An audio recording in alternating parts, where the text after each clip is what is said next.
Ya pemirsa, Nepal bergejolak, jalanan terbakar, Gen Z maju, suaranya bergetar. Puluhan tahun tak seganas ini, protes memuncak, sejarah kembali ditulis hari ini. Dan menariknya, Nepal disebut-sebut belajar dari Nusantara. Suara muda bisa mengguncang negara.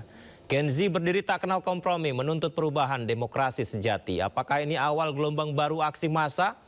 Kita akan berbincang bersama psikolog remaja Vera Itabiliana. Selamat malam, Assalamualaikum Kak Vera, apa kabar?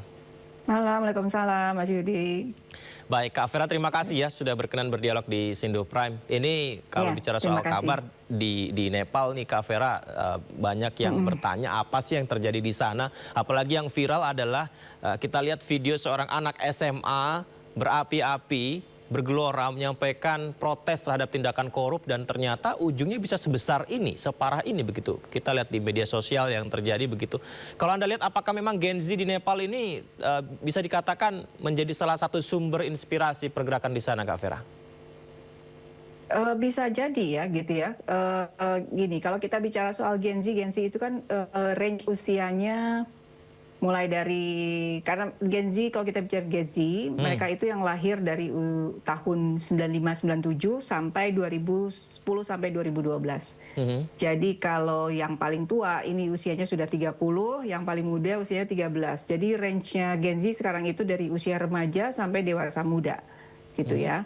Jadi kalau misalnya mereka menyuarakan sesuatu gitu ya, memang itu jadi karakter generasi dan karakter juga tugas perkembangannya di usia tahapan perkembangan mereka gitu ya, di mana remaja sampai juga dewasa muda, mereka juga sedang dalam tahap pemikiran yang kritis gitu ya. Mereka juga sedang mencoba mempelajari lagi sekitarnya apakah ini sesuai dengan norma-norma yang kemarin mereka pelajari gitu ya, dan mereka juga ada dorongan untuk membuat norma baru yang memang lebih sesuai dengan situasi dan kondisi gitu ya. Dan mereka sangat sensitif dengan ketidaksetaraan, ketidakadilan gitu ya.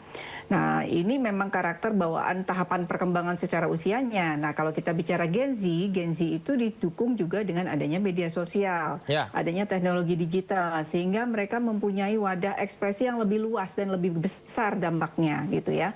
Nah, kalau tadi kita lihat ada pidato anak SMA di Nepal, apakah ini bisa berdampak secara luas, itu ya sangat bisa sekali gitu ya, karena ya tadi itu ada media sosial yang bisa menyuarakannya lebih luas dan mencapai tidak hanya mungkin di Nepal saja, tapi di seluruh belahan dunia gitu ya. Sama juga apa yang terjadi dengan kita di Indonesia kemarin, yang ini bisa menginspirasi gerakan Nepal katanya gitu ya. Nah itu juga karena dampak dari media sosial gitu. Kak Vera, kalau ngomong soal media sosial, Indonesia mungkin bisa saya katakan salah satu di media sosial cukup berpengaruh di dunia ya. Banyak sekali yang viral dengan apa ya, goyangan, entah dengan apa tarian dari orang-orang Indonesia begitu di media sosialnya begitu. Nah, bicara soal pergerakan Indonesia kemarin ya, aksi unjuk rasa kemarin. Ini beberapa kali kan juga ada sesuatu yang disampaikan di media sosial, termasuk mengenai gerakan 17+8. Saya kira-kira jangan-jangan nih Nepal melihat ini begitu. Ternyata memang ada yang mengulasnya. Apakah ini salah satunya bisa saja terinspirasi gerakan 17+8 atau karena kegelisahan akar rumputnya, Kak Vera?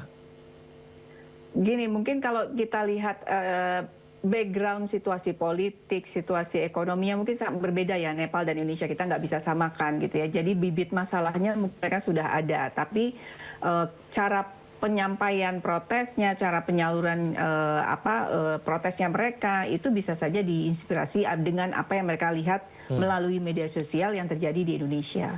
Itu bisa saja gitu ya, karena kalau kita lihat sifat alaminya manusia kan ya meniru gitu ya, meniru, belajar dari observasi, namanya observational learning gitu. Jadi ketika mereka melihat ada perilaku tertentu yang mendapatkan hasilnya, dampaknya berdampak gitu ya, hasilnya signifikan, ya mereka akan mempelajari itu lalu melakukan hal yang sama gitu untuk mencapai hasil yang sama juga gitu. Berarti ada perubahan transisi dari apa ya, penyaluran pendapat ya. Kalau dulu mungkin kita melihat ada sosok yang fenomenal, memerlukan wadah untuk bisa kita masuk di sana dengan proses yang panjang, mungkin bisa bersuara. Tapi sekarang ini setiap negara ada suara di media sosialnya, setiap negara ini kemudian merasa dekat satu sama lain. Mungkinkah ini menjadi satu bentuk dinamika yang baru untuk bersuara di media sosial untuk seluruh dunia, tatanan dunia? Ya, ini dampak dari media sosial ya, gitu ya. Kebutuhan untuk berekspresi itu adalah sifat dasar dari karakteristik apa namanya individu yang dalam usia remaja dan usia dewasa muda itu. Nah, ketika mereka bertemu dengan media sosial yang membuka jangkauannya lebih luas dan borderless, nggak ada batasan gitu ya, siapapun bisa menyampaikan apa yang mereka pikirkan, mereka rasakan gitu ya. Nah, ini jadi klop banget gitu ya, ketemu dengan media sosial yang memang bukan wadah ekspresi dan sensasinya juga dapat karena jangkauannya luas, viral gitu ya, banyak orang untuk komentar dan sebagainya. Jadi sensasinya dapat juga. Jadi attract of attention-nya, jadi untuk mendapatkan perhatiannya juga itu dapat, karena itu kan yang ditargetkan gitu ya. Bagaimana suara mereka didengar, bagaimana mereka dapat diperhatikan. Jadi sebenarnya intinya Kak Yudi, kalau kita bicara soal Gen Z ya, ketika mereka berteriak-teriak di jalan gitu ya, mereka protes dengan ketidakadilan, ketidaksetaraan, apapun yang mereka anggap ini tidak tepat gitu ya. Sebenarnya intinya satu, mereka cuma butuh didengarkan aja dulu gitu. Jangan terus kabur, jangan terus menganggap ini anak kecil, anak-anak muda tahu apa sih gitu ya. Didengarkan gitu, didengarkan. Karena kalau kita bicara soal Gen Z, mereka itu adalah generasi yang kritis gitu ya. Mereka kritis, mereka tahu banyak gitu dibandingkan generasi-generasi sebelumnya. Dan mereka bisa cari tahu apa saja dengan cepat dan dengan mungkin lebih akurat gitu ya dibandingkan generasi sebelumnya yang dalam tanda kutip masih gaptek gitu ya, masih meraba-raba dengan teknologi digital sekarang gitu. Kalau anak Gen Z gitu ya, mereka kritis, mereka sangat ekspresif dan mereka sangat sensitif, sangat peka dengan isu-isu sosial dalam di sekitar mereka gitu ya. Jadi mereka bukan, kalau kita lihat Gen Z kan mereka kayaknya asik aja dengan gadgetnya ya, gitu ya. Kayaknya mereka nggak peduli dengan lingkungan, tapi justru mereka sebenarnya sangat peduli, gitu ya. Kita banyak lihat kelompok-kelompok remaja yang mereka menyentuh isu-isu sosial, misalnya membersihkan sampah dan sebagainya. Itu adalah satu bentuk Gen Z yang memang mereka peduli dengan lingkungan sekitarnya, isu-isu politik, isu lingkungan dan sebagainya itu mereka sangat suka sekali gitu. Kalau kita bicara Nepal lagi, Kak Vera. Ini sebelum terjadinya kerusuhan yang bisa dibilang ini salah satu yang mengerikan ya di sana ya, karena tersebar juga video-videonya di media sosial gitu. Nah, ini sebelum kerusuhan itu, unjuk rasa itu adalah akses sosial media diblokir pemerintah. Apakah itu menjadi pemicu utama mengingat Gen Z juga sebagai pengguna aktif medsos, Kak? Kalau menurut saya ya itu trigger dari tumpukan-tumpukan masalah sebelumnya memang sudah besar gitu ya, sudah sudah membuat mungkin tumpukan-tumpukan amarah dari Gen Z ini terutama gitu ya.